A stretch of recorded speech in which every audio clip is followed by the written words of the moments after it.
తెలుగు కథ వింటారా ఛానల్కి స్వాగతం. యజమాని గంతలు మోసి మోసి విసుగెత్తి ఒక ఒంటె అడవిలోకి పారిపోయింది. ఆ 7 వేసంగి ఎండలకు చిన్న చిన్న చెట్లు, పొదలు, సన్నజీవాలు చచ్చిపోయాయి. ఒంటెకు ఎక్కడా మేత దొరకలేదు. మేత కోసమని అది తిరుగుతూ ఉండగా ఒక నక్క ఎదురుపడి ఒంటె బావా నీవు చల్లగా ఉన్నావా అని అడిగింది.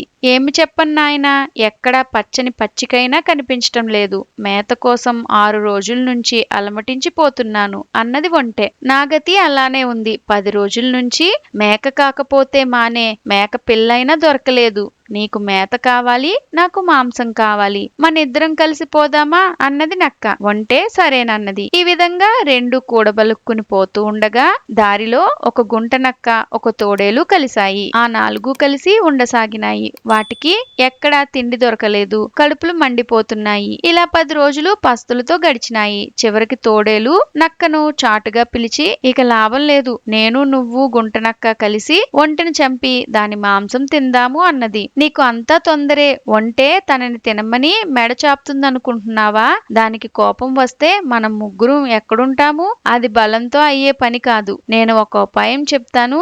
నీవు కాళ్ళు నెగడదన్ని పొట్ట ఉబ్బించి చచ్చినట్లు పడుకో. నేను ఏమి చేసినా నీవు ఊరుకోవాలి, లేకపోతే కడుపు మాడి మనందరం చస్తాము. నేను కేక వేయగానే పరిగెత్తుకురా అన్నది నక్క. సరేనని తోడేలు అలాగే పడుకున్నది. నక్క ఒంటి దగ్గరకు వెళ్లి ఎలా ఉన్నావు అని పలకరించింది. అది కళ్ళనీళ్లు పెట్టుకుని ఏం చెప్పను, ఈ వేసవికాలం ఎలా వెళ్లమారుతుందా అని కనిపెట్టుకుని ఉన్నాను అని అన్నది. మాకు అంత చిక్కు లేదు. అటు చూడు, తిండి మానుకోవడం కోసమని తోడేలు వేసవికాలమంతా చచ్చిపడి ఉంటుంది. చినుకులు పడగానే నేను దానిని తీసుకెళ్లి నీళ్లలో వేసి రావే తోడేలా అంటే మళ్లీ బ్రతికొస్తుంది అన్నది నక్క. నిజమేనా? మళ్లీ బ్రతుకుతుందా అని ఒంటె ఆశ్చర్యంగా అడిగింది. నీవే చూడు అంటూ నక్క తోడేలును లాక్కు వెళ్లి నీళ్లలో పడవేసి రావే తోడేలా అంది. ఆ పిలుపు వినగానే తోడేలు లేచి ఒళ్ళు విరుచుకుని వచ్చింది. ఒంటె నమ్మింది. అయితే నన్ను ఈ వేసవికి ఒక్కసారి మాత్రం చంపండి అని ఒంటె పడుకున్నది. ఒంటె ఈ మాట అని పడుకోగానే 3 దాని మీద పడి చీల్చి మాంసం పోగులు పెట్టాయి. ఈ పేగులు నదిలో జాడించుకుని వస్తా అని తోడేలు నదికి వెళ్ళింది. చూస్తావెందుకు, మంచి మంచి ముక్కలు తిందాంరా అని నక్క గుంట నక్కను పిలిచింది. తోడేలు ముక్కలను లెక్క పెట్టుకుని పోయింది. వచ్చిన తర్వాత లెక్కకు తగ్గితే మన డొక్కలు చీలుస్తుంది కామాలే అన్నది గుంట నక్క. సరే, అది వచ్చిందాకా కూర్చో అని నక్క ఒంటె మెదడు, గుండెకాయ తినటం మొదలెట్టింది. గుంట నక్క కూడా భాగం పంచుకున్నది. తోడేలు నది దగ్గర నుంచి వచ్చి మాంసం పోగు చూచి తల ఆడిస్తూ మెదడు కనిపించదేం అని గుంట నక్కను గద్దించింది.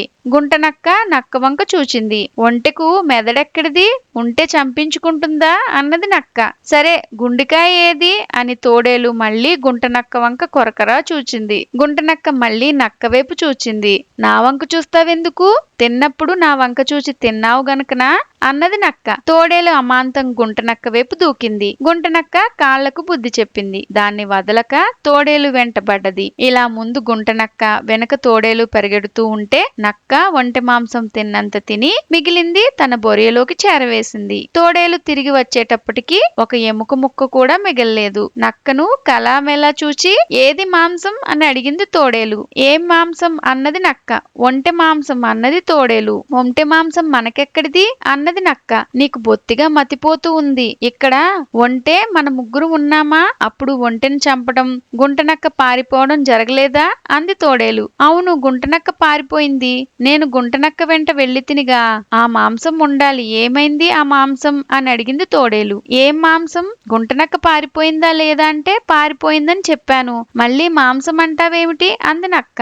నక్కకు అన్ని సంగతులు జ్ఞాపకం ఉన్నాయి, కానీ మాంసం సంగతి మాత్రం మర్చిపోయింది. తోడేలు అడిగి అడిగి విసిగి, నీవు నాకు టోపీ పెట్టాలని చూస్తున్నావు, నాకు తెలుసు. ఆ పప్పులు ఇక్కడ ఉడకవు, మాంసం ఎక్కడుందో చెప్పు అని దబ్బాయించింది. నక్క ఇది గ్రహించి తన బొరియలో దూరి తలుపు గట్టిగా బిగించుకున్నది. తోడేలు బొరియ వాకిలికి ఎదురుగా కూర్చుని, నిన్ను వదులుతాననుకుంటున్నావేమో, అది కల్ల, ఎటు తిరిగి నీవు బయటికి రాక తప్పదు. నేను నీ పేగులు చీల్చక మానను అని ప్రతిజ్ఞ చేసింది. అంతలో ఒక గుర్రం దగ్గరలో కనిపించింది. బొరియ కంతకుండా నక్కదాన్ని చూచి, లేని వంట మాంసం కోసం కలల కంటే లాభమేముంది? అదిగో దగ్గరలో గుర్రం కనిపిస్తూ ఉంది, ఇద్దరం పోయి దాన్ని చంపి తిందాం పద.